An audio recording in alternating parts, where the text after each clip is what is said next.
Alright, in the second chorus of Sawing Over Statesboro, I tried to demonstrate some of the things Duane would do when he traveled further up the neck. So I'm starting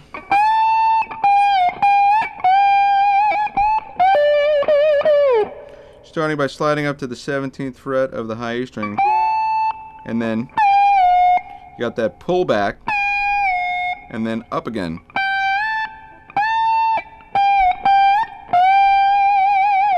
So all that contrary motion is what really makes it work.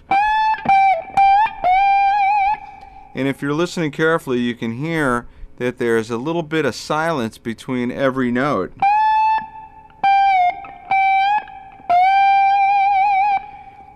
And I'm doing that by, when I come down with the finger to pick, I'm actually stopping the string from ringing just for that split second before I pick the next note. That is essential to having clarity in what you play. If you don't do that, you're going to get all this sliding sound with all the notes. Now, there are times when you would do that type of thing for effect, but more often than not with Duane, he would be stopping the string in between, even if it's just for that split second.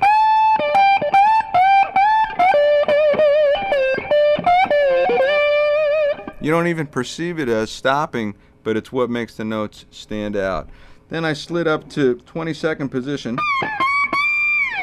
So right here at the 22nd fret, that's a D chord, but it does get a little difficult to play because it's hard to reach up that high at the very end of the fretboard. Now, Duane generally used an SG when he played slide, which not only is a double cut instrument, but it's cut all the way down to the end of the fretboard. The lower cutaway actually starts at the end of the fretboard. So it's very easy to get up there. It's more difficult on a Les Paul. But, so, in that I'm emulating his style, I went up here.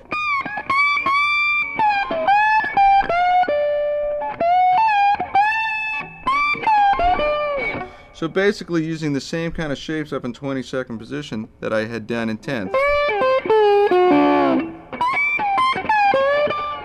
One more time.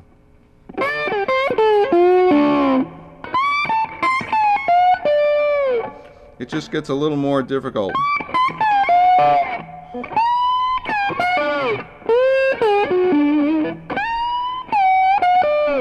So you have to use your ear once you run out of fretboard to make sure you're playing the right pitches. Then in bar 9, that's a classic Duane lick.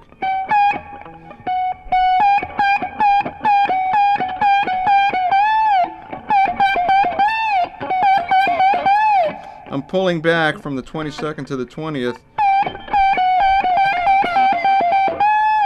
And you could also go mix it up, stay up at the 22nd.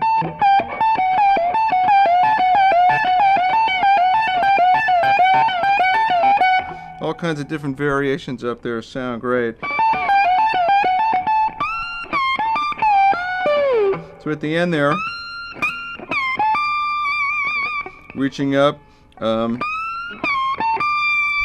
it's actually the equivalent of what would be the 25th fret.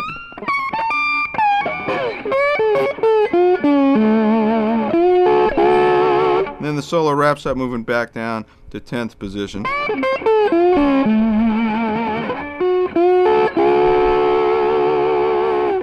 Now slide guitar is definitely its own thing.